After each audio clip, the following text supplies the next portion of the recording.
Sempat teragukan Ridwan Kamil, Golkar akhirnya depak Kaesang dan Jusuf Hamka. Ganjar Pranowo beri bocoran mengenai sosok lawan Kang Emil di Pilkada Jakarta. Profil dan rekam jejak Erlangga Hartarto mendadak mundur sebagai Ketua Umum Golkar. Pakar desak KPU beri hak kotak kosong untuk kampanye di Pilkada 2024. Halo Sahabat Pojok, minggu ini kita akan menyajikan berita-berita terupdate, aktual, dan berbagai informasi menarik lainnya. Selama sepekan, bersama saya Putri Anju di program Resum Pojok Negeri Media.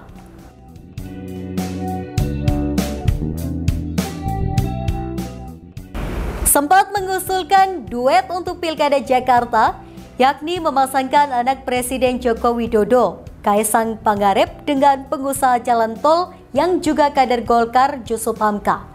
Namun, Golkar jatuhkan pilihan kepada mantan Gubernur Jawa Barat Ridwan Kamil maju di Pilkada DKI Jakarta 2024. Partai Gerindra dan Partai Golkar sepakat usung Ridwan Kamil. Berikut informasinya.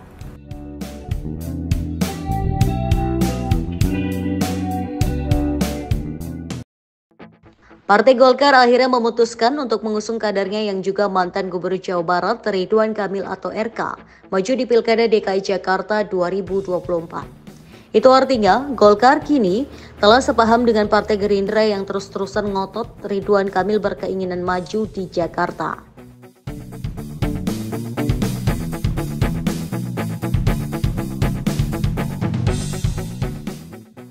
Dalam beberapa bulan terakhir, Golkar memang condong memajukan Ridwan Kamil di Pilkada Jabar ketimbang Jakarta. Elektabilitas menjadi alasan Golkar menginginkan Ridwan Kamil maju di Jabar, di mana elektabilitasnya meroket di atas kandidat lain mulai dari Deddy Mulyadi hingga Bima Arya. Selain itu, Golkar juga insecure dengan elektabilitas Anies Baswedan dan Basuki Cahayapurnama atau Ahok di Jakarta. Elektabilitas Anies dan Ahok jauh berada di atas RK. Golkar bahkan sempat mengusulkan duet lain untuk Pilkada Jakarta, yakni memasangkan anak Joko Widodo atau Jokowi, Kaesang Pangarep, dengan pengusaha jalan tol yang juga kader Golkar, Jusuf Hamka. Meski demikian, Golkar tampaknya mengalah dengan Koalisi Indonesia Maju atau KIM yang berkali-kali menyebut RK akan maju di Jakarta. Saat ini, Golkar memutuskan mengusung RK di Jakarta, sedangkan Deddy Mulyadi maju di Jabar. Pada pertengahan Juni 2024 lalu, Wakil Ketua Umum Partai Golkar Ahmad Doli Kurnia sempat membocorkan elektabilitas Ridwan Kamil di Jakarta sebenarnya bagus ketika memasang billboard On the Way Jakarta. Akan tetapi, elektabilitas RK langsung merosot ketika nama-nama seperti Anies dan Ahok mulai muncul meramaikan bursa Pilkada DKI Jakarta 2024. Walhasil, Ketua Umum Partai Golkar Erlangga Hartarto meminta waktu untuk membuat keputusan ketika mengetahui elektabilitas RK di Jakarta anjlok. Bahkan, Wakil Ketua Umum Partai Golkar Firman Sebagio mengatakan RK paling rasional maju di Pilkada Jabar 2024 daripada di Jakarta. Firman mengakui RK belum punya harapan menang di Jakarta. Firman menambahkan secara logika setiap partai politik membutuhkan kemenangan dalam pilkada. Terkait Ridwan Kamil, Firman melihat kader partainya itu berpotensi menang di Jabar bukan Jakarta. Kemudian, Wakil Ketua Umum Partai Golkar Ahmad Doli Kurnia mengatakan warga Jabar masih menginginkan Ridwan Kamil menjadi gubernur mereka lagi selama 1 periode ke depan. Doli menjelaskan Ridwan Kamil sudah teruji sebagai gubernur Jabar. Elektabilitasnya di Jabar pun tidak ada yang bisa menandingi. Menurut Doli, masyarakat Jabar senang dengan kepemimpinan Ridwan Kamil yang sukses memimpin di Jabar pada periode lalu. Lalu, warga Jabar juga masih ingat Ridwan Kamil menuntaskan janji-janji kampanyenya di masa lalu.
dipastikan tak akan terjadi di Pilkada Jakarta. Mantan Gubernur Jawa Tengah sekaligus Ketua DPP PDIP Ganjar Pranowo mengatakan, Pilkada Jakarta akan diikuti oleh sejumlah pasangan calon, bukan hanya satu calon saja. Berikut informasinya.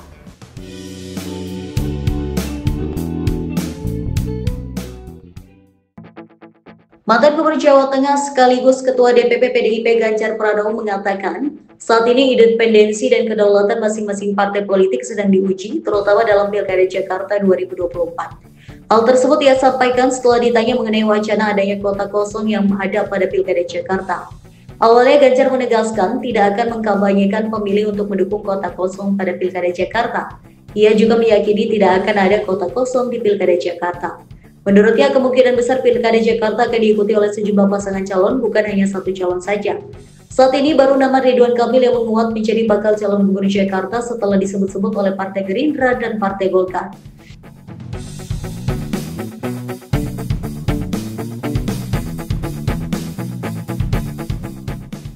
Ganjar mengatakan independensi atau kedaulatan partai politik justru diuji ketika mereka memutuskan untuk bergabung dalam satu kekuatan politik yang sama. Dalam proses ini sedang terjadi dalam dinamika Pilkada Jakarta. Atas hal ini, ia berharap publik Jakarta sebagai pemilih dapat cerdas dalam memahami situasi tersebut agar tidak terjebak dan mampu belajar dari pengalaman. Sebagai informasi, wacana pembentukan KIM Plus ramai dibicarakan dalam satu pekan terakhir. Hal ini pertama kali dimunculkan oleh Partai Gerindra. Ketua Harian Partai Gerindra, Sufmi Dasko Ahmad menyebutkan, KIM akan berubah menjadi KIM Plus khusus untuk Pilkada Jakarta. Koalisi ini akan terdiri dari sejumlah partai politik, pengusung Prabowo Subianto dan Gibran Rakabuming Raka pada Pilpres 2024, ditambah partai politik lainnya. Koalisi ini digadang-gadang sepakat untuk mengusung mantan Gubernur Jawa Barat Ridwan Kamil sebagai bakal calon gubernur Jakarta. Bersamaan dengan itu, berembus kabar bahwa beberapa partai politik yang sebelumnya mendukung Anies Baswedan di Pilkada Jakarta akan berpaling dan merapat ke KIM Plus. Salah satu yang membuka peluang bergabung dengan KIM di Pilkada Jakarta adalah PKB. Wakil Ketua Umum PKB Zazilul Fawait mengatakan, partainya telah mencapai kesepahaman untuk berkolaborasi dengan Partai Gerindra dalam sejumlah hal, salah satunya Pilkada DKI Jakarta 2024. Zazilul enggan menjawab secara jelas apakah itu artinya PKB bergabung dengan Koalisi Indonesia Maju atau KIM Plus atau tidak. Hal yang pasti, PKB memutuskan bersinergi dengan Gerindra. Adapun kesepahaman itu tercapai usai Ketua Umum PKB Muhaimin Iskandar atau Caimin bertemu dengan Ketua Umum Gerindra sekaligus Presiden terpilih Prabowo Subianto di Kompleks Widya Chandra, Jakarta Selatan, Kamis 8 Agustus 2024 malam. Di sisi lain, Ketua Umum Partai Golkar Erlangga Hartarto memberikan komentar soal kemungkinan Ridwan Kamil melawan kota kosong di Pilkada Jakarta 2024. Menurut Erlangga, jika ada calon independen maka tidak akan terjadi pilkada melawan kota kosong. Erlangga juga membantah kemungkinan adanya satu poros untuk Pilkada Jakarta. Erlangga mengungkapkan bahwa pihaknya sudah memutuskan siapa sosok calon wakil gubernur yang akan mendampingi Ridwan Kamil di Pilkada Jakarta 2024. Menurut Erlangga, sosok tersebut memiliki inisial nama huruf S. Saat ditanya lebih lanjut soal siapa S yang dimaksud, Erlangga tidak memberikan jawaban. Saya nggak maju jadi nggak punya wagub. Sudah ada. Inisialnya Pak? Sementara inisialnya S. S. Haiku gitu Pak. Dari gimana Pak Ibu atau Pak Ibu? Inisial S. Dari internal. Tapi jawaban yang tadi none of the above. Meski mengungkapkan soal bocoran kandidat cawagup Pilkada Jakarta, Erlangga menegaskan inisial S belum bersifat pasti nantinya akan mendampingi RK. Dalam kesempatan itu, Erlangga membenarkan bahwa dirinya sempat bertemu dengan Presiden terpilih yang juga Ketua Umum Partai Gerindra Prabowo Subianto pada akhir pekan lalu. Namun saat ditanya apakah pertemuan itu menjadi pertimbangan Golkar mengusung RK di Pilkada Jakarta, Erlangga tidak menjawab. Sebelumnya, juru bicara tim pemenangan Pilkada 2024 PDI Perjuangan atau PDIP Ciko Hakim menyatakan upaya memunculkan kota kosong pada Pilkada Jakarta 2024 dapat membatasi hak demokrasi masyarakat. Ciko mengungkapkan hal ini sebagai respon terhadap skenario pengusungan Ridwan Kamil sebagai calon gubernur melalui Koalisi Indonesia Maju atau KIM Plus untuk melawan kota kosong pada Pilkada Jakarta 2024.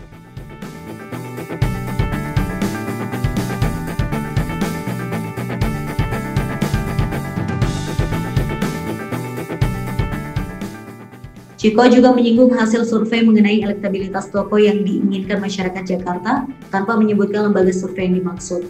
Menurut Ciko, survei menunjukkan Anies Baswedan berada di posisi teratas Disusul Basuki Cahayapurnama atau Ahok di posisi kedua, sementara elektabilitas Ridwan Kamil yang digadang-gadang bakal diusung Kim Plus berada di posisi ketiga. Merujuk pada hasil survei tersebut, Ciko menilai bahwa upaya memunculkan kota kosong dengan Ridwan Kamil sebagai calon tunggal mengabaikan keinginan mayoritas masyarakat Jakarta. Erlangga Hartarto mengundurkan diri sebagai Ketua Umum Partai Golkar. Mengapa dirinya mengundurkan diri? Berikut informasi selengkapnya.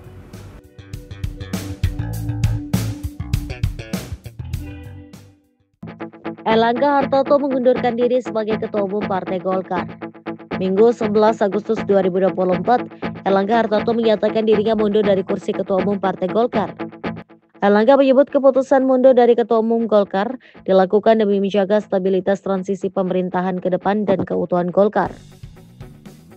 Erlangga menjelaskan pengunduran diri ini terhitung sejak Sabtu 10 Agustus 2024 malam. Dia mengatakan sebagai partai yang besar, matang, dan dewasa, Golkar akan segera menyiapkan mekanisme organisasi sesuai dengan ketentuan ADART yang berlaku. Erlangga menyampaikan terima kasih kepada pihak-pihak yang membantunya membesarkan Partai Golkar. Secara khusus, Erlangga juga berterima kasih kepada Presiden Jokowi dan Wapres Kiai Haji Ma'ruf Amin. Demikian pula kepada Presiden terpilih Prabowo Subianto dan Wakil Presiden terpilih Gibran Raka Buming Raka. Lebih lanjut, Erlangga meyakini jajaran pengurus DPP Partai Golkar serta kepada seluruh pimpinan partai di tingkat provinsi, kota, dan kabupaten dapat terus menjaga soliditas dan kesinambungan Partai Golkar ini. Profil Erlangga Hartarto. Diketahui Erlangga Hartarto juga menjabat sebagai Menteri Koordinator Bidang Perekonomian Indonesia periode 2019 hingga 2024. Sebelumnya, Erlangga Hartarto juga pernah menjabat sebagai Menteri Perindustrian pada perombakan Kabinet Kerja Presiden Joko Widodo dan Yusuf Kala, dikutip dari partaigolkar.com. Erlangga Hartarto lahir pada 1 Oktober 1962 di Surabaya, Jawa Timur. Erlangga Hartarto merupakan anak dari pasangan Hartarto, Sastro Soenarto, dan R. Hartini Soekerdi. Erlangga Hartarto menempuh pendidikan di SMA Koloses Kadisius, Jakarta, dan lulus pada tahun 1981. Kemudian Erlangga Hartarto melanjutkan pendidikannya di Universitas Gadjah Mada di Fakultas Teknik Mesin dan lulus di tahun 1987. Pada tahun 1996, Erlangga Hartarto mendapatkan gelar MBA dari Monash University Australia.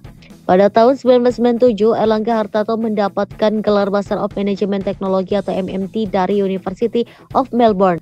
Perjalanan karir Erlangga Hartarto. Erlangga Hartarto mengawali karirnya sebagai pengusaha. Erlangga Hartarto memiliki banyak bisnis di berbagai perusahaan.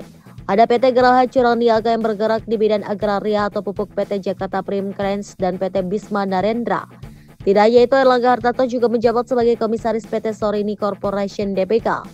Erlangga Hartarto dikenal aktif dalam organisasi, sehingga Erlangga Hartarto memimpin beberapa organisasi seperti Ketua Umum Asosiasi Emiten Indonesia atau AEI dan Sekjen ASEAN Federations of Engineering Organization atau FEO. Perjalanan politik Erlangga Hartarto. Erlangga Hartarto memulai karirnya di bidang politik saat ia terpilih menjadi Wakil Bendahara DPP Partai Golkar periode 2004 hingga 2009. Setelah berhasil menang dari pemilu legislatif untuk daerah pemilihan Jawa Barat 5, Erlangga Hartarto menjadi anggota DPR Republik Indonesia periode 2009 hingga 2014. Kemudian Erlangga Hartarto terpilih menjadi Menteri Perindustrian Indonesia di tahun 2016. Saat itu, Erlangga Hartarto menggantikan Saleh Husin dari Partai Hanura. Setelah itu, Erlangga Hartarto ditetapkan sebagai Ketua Umum Partai Golkar periode 2017 hingga 2019.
Assalamualaikum warahmatullahi wabarakatuh.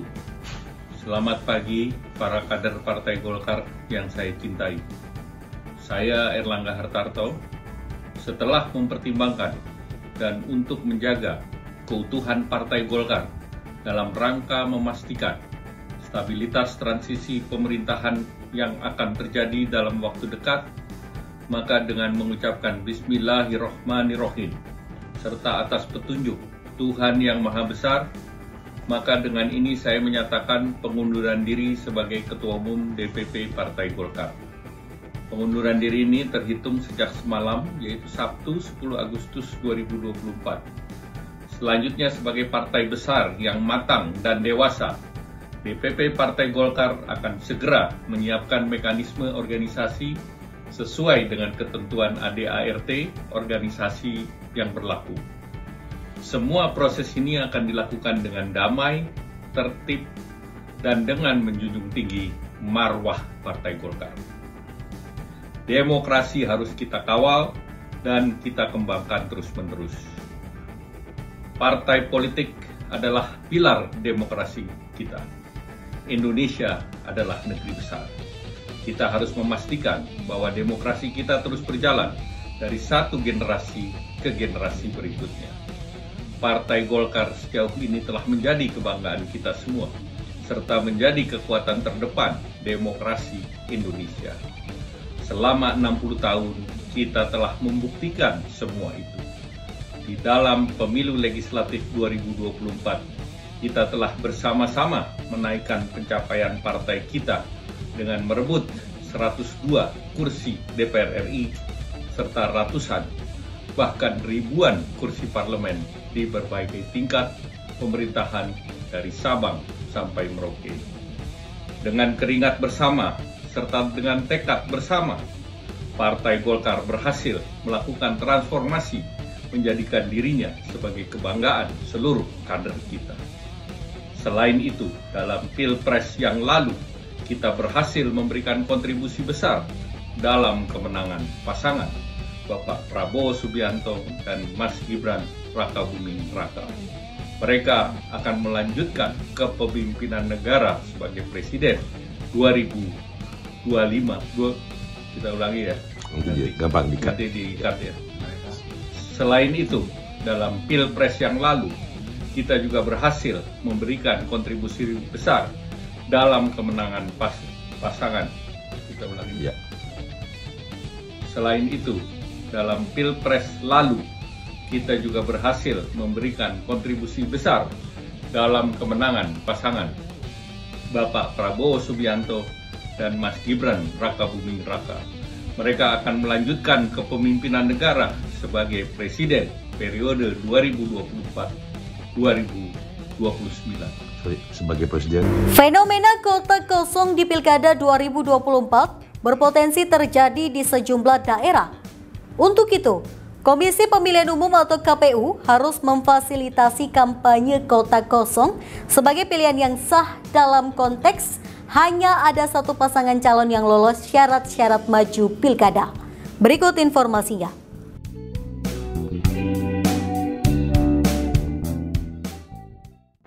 Fenomena kotak kosong di Pilkada 2024 berpotensi terjadi di sejumlah daerah.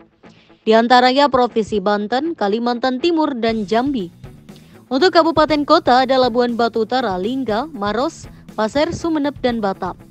Pengamat pemilu Titi Anggraini membicarakan kemungkinan maraknya calon tunggal melawan kotak kosong di Pilkada 2024. Menurut Titi, Komisi Pemilihan Umum atau KPU harus memfasilitasi kampanye kotak kosong sebagai pilihan yang sah dalam konteks hanya ada satu pasangan calon yang lolos syarat-syarat maju pilkada. Titi mengatakan selama ini ada perlakuan berbeda antara calon tunggal dan kotak kosong. Sebab kata dia, kampanye calon tunggal difasilitasi oleh KPU, namun KPU tidak turut memberikan sosialisasi pemilihan kotak kosong. Titi menyatakan kotak kosong adalah pilihan yang wajar jika pemilih merasa calon yang ada belum pantas menjadi kepala daerah. Menurut Titi, selama ini hampir seluruh calon tunggal yang maju dalam pilkada di Indonesia selalu menang, padahal penentuan calon tunggal cenderung lebih terfokus kepada dinamika internal dan antar partai politik dibanding aspirasi masyarakat. Maka dari itu Titi menilai KPU harus memastikan bahwa pemilih tahu mereka punya opsi lain dibandingkan sang calon tunggal. Titi pun menyebutkan beberapa fasilitas kampanye yang dapat disediakan oleh KPU, diantaranya alat peraga, iklan di media massa cetak dan elektronik hingga debat terbuka. Titi menyarankan agar KPU memberi hak kampanye kota kosong kepada pemantau pemilu berakreditasi.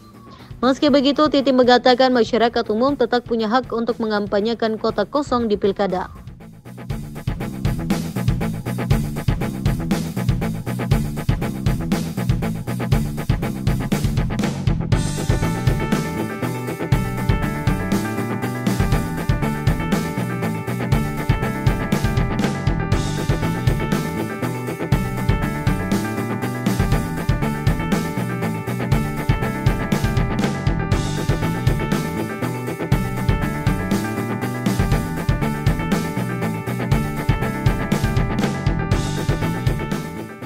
Ini juga melibatkan tukar guling antar partai.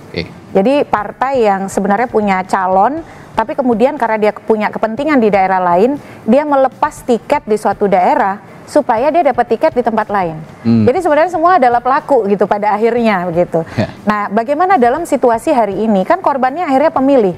Karena ada broken linkage, ada keterputusan, keterhubungan aspirasi antara apa yang dikehendaki pemilih dengan apa yang menjadi keluaran parpol. Selama ini kalau pilkada calon tunggal, fasilitasi kampanye itu oleh KPU hanya untuk calon tunggal. Ya artinya seolah-olah KPU hanya mempromosikan calon tunggal. Padahal kotak kosong atau kolom kosong yang ada di surat suara itu adalah pilihan sah publik. Publik bisa memilih, juga gitu dicoblos juga. Dan kalau dia dapat 50% plus 1, artinya pilkada harus berlangsung diulang tahun.